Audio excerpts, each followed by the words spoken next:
आंखों में शामिल करेंगे मौलाना फजलुर रहमान। एक बार फिर सियासी मुलाकातों का महवर। सदर आसिफ अली जरदारी की मौलाना फजलुर रहमान की रिहाइश का आमद मुतवक्के।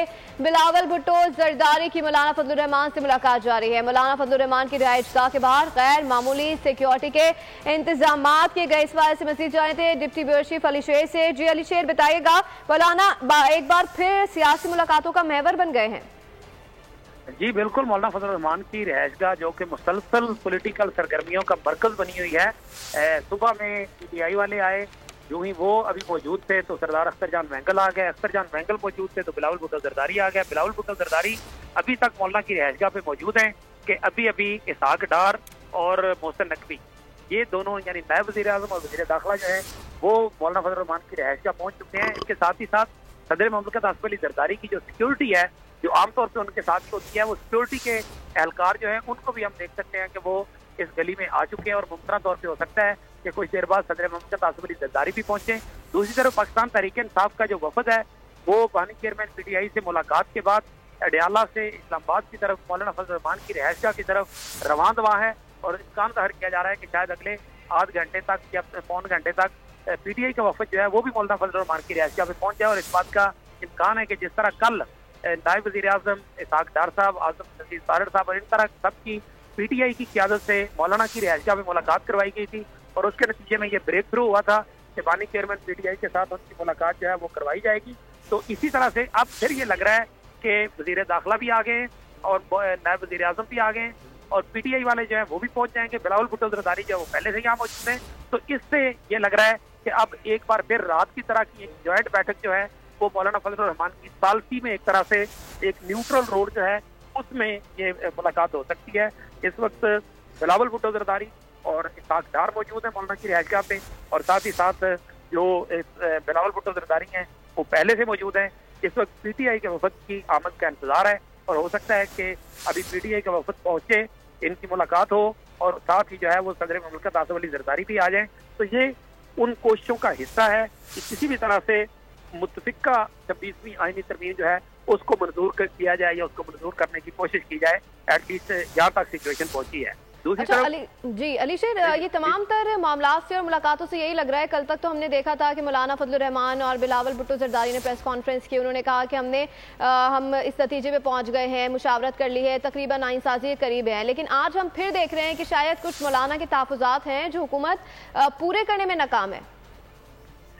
एक तो बात यह है कि कामरान मुर्तज़ा साहब जो कि जमीयत उलमा इस्लाम के लीगल माइंड हैं, वो कानूनी नुकात और आईनी शब्दों को बेहतर और अच्छे तरीके से समझते हैं कि इसमें क्या कमजोरी है, इसमें कौन सी चीज़ जो है वो खतरनाक हो सकती है या अगेंस्ट द लॉ या ह्यूमन राइट्स या उन चीज़ों पे हो सकती है।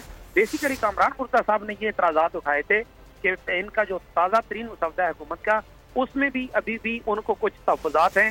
हालांकि JUI के जो 2 तहफ़्फ़ुज़ात थे मेनली, वो बल्कि 3 कह लें, एक मिलिट्री कोर्ट का मामला था कि मिलिट्री कोर्ट वगैरह जो है वो नहीं होनी चाहिए, ह्यूमन राइट्स को जो है वो यहाँ पे कर्व करने की कोई चीज़ नहीं होनी चाहिए इस तरमीम में। दूसरा उनका एतराज़ ये था JUI का कि उस जो इस्लामी नज़ाती कौंसिल की सिफारिशात कि उनको इसमें शामिल होना चाहिए, उनको 1 साल में कानून साजी का पाबंद किया जाए। तीसरा था कि सूद के खात्मे के लिए एक डेडलाइन है 1 जनवरी 2028 की। तो ये जो चीज़ें हैं, कुछ चीज़ें JUI ने जो कही थी वो निकाल दी गई हैं मसौदे में से, जो JUI ने कही थी वो कुछ चीज़ें जो है वो डाल दी गई हैं। इस वक्त जो चीज़ ज़ाहिर मुतनाज़ा लग रही है वो 2 चीज़ों पर मुतनाज़ा है। एक क्या है कि इस मसौदे में चीफ जस्टिस ऑफ पाकिस्तान की तकर्री 3 सीनियर जजों में से करने की एक जो है जो आर्टिकल है वो शामिल किया गया हुआ है, जिस पे एतराज़ है पाकिस्तान तहरीक इंसाफ को कि इसका मतलब है कि हुकूमत जो है वो मंसूर अली शाह को चीफ जस्टिस ऑफ पाकिस्तान नहीं देखना चाहती, क्योंकि उस सारी सूरत हाल में काजी फायजीसा जो हैं उनको पहले ही आउट किया जा चुका है और दूसरी तरफ जो ये मंसूर अली शाह हैं उनको हुकूमत नहीं चाहती।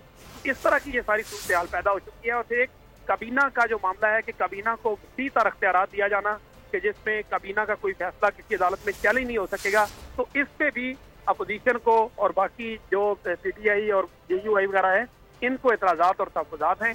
अभी इन तहफ़्फ़ुज़ात से ही मामला जो है वो अटका हुआ है कि अगर इन्होंने मुतफ़िका तरमीम करानी है। दूसरी तरफ बिलावल भुट्टो जरदारी भी कह चुके हैं کہ اگر یہ نہ ہوا تو ہم ترمیم کرا لیں گے, ہمارے پاس فگر پورے ہیں. راجہ آصف نے بھی آج یہی بات کی ہے. عطا اللہ تارڑ وزیر اطلاعات جو ہے انہوں نے بھی یہی بات کی ہے کہ ہمارے پاس فگر پورے ہیں, ہم اتفاق رائے کی کوشش کر رہے ہیں. اگر اتفاق رائے نہ ہوا تو پھر ہم اس پہ جو ہے ایک ترمیم جو ہے وہ اپنے فگر سے اس ترمیم کو کرا لیں گے. تو ابھی تک دونوں باتیں ہیں کہ کیا حکومت کے پاس فگر پورا نہیں ہے, یہ بات بھی بڑی زور دے کے سامنے آ رہی ہے, اور دوسری طرف حکومتی سائڈ کا موقف یہ ہے کہ ہمارے فگر پورے ہیں لیکن ہم جو ہے وہ اتفاق رائے چاہتے ہیں تاکہ آئینی ترمیم جو ہے وہ اتفاق رائے سے ہو. تو ابھی تک ان دو چیزوں کے درمیان جو ہے وہ بحث و تمہیز جو ہے ان ملاقاتوں میں جاری ہے, اور اس کے اندر ارکان کا اٹھایا جانا جو ہے اس کو اور ان کی فیملیز کو ہراساں کیا جانا جو ہے وہ ایشو جو ہے وہ بھی سامنے آیا ہوا ہے. اچھا علی شیر, ہم نے دیکھا تھا کہ حکومت تو لاسٹ ٹائم بھی اتنی کانفیڈنٹ تھی جتنی ابھی نظر آ رہی ہے, اور لیکن ہم پھر یہ بھی دیکھتے ہیں کہ ملاقاتیں جاری ہیں, مشاورت کا سلسلہ جاری ہے, اور ساتھ ہی ساتھ ہم یہ بھی دیکھ رہے ہیں کہ کچھ نون لیگ اراکین بھی ہیں وہ بھی شاید نون لیگ حکومت کے ساتھ نہیں ہے, اس کی مخالفت کر رہے ہیں. جی یہ بالکل جو بیرسٹر گوہر نے دعویٰ کیا تھا آج جب دہرانا ہوا ہے نون کے پارلیمانی پارٹی کا, اور اس میں جو سینیٹر شریک ہوئے ہیں اور جو اس میں مسلم لیگ نون کے ارکان قومی اسمبلی شریک ہوئے ہیں, تو ان کی تعداد جو ہے وہ پوری نہیں ہے.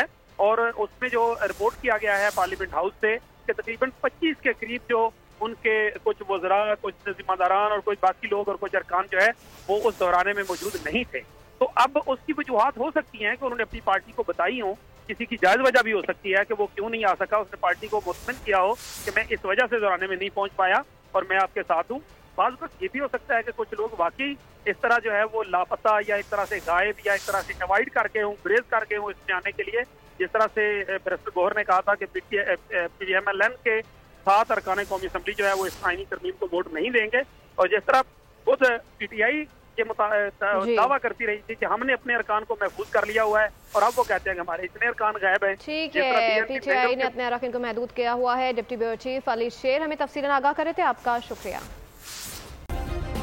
سبسکرائب کریں اور بیل دبائیں تاکہ کوئی خبر رہ نہ جائے.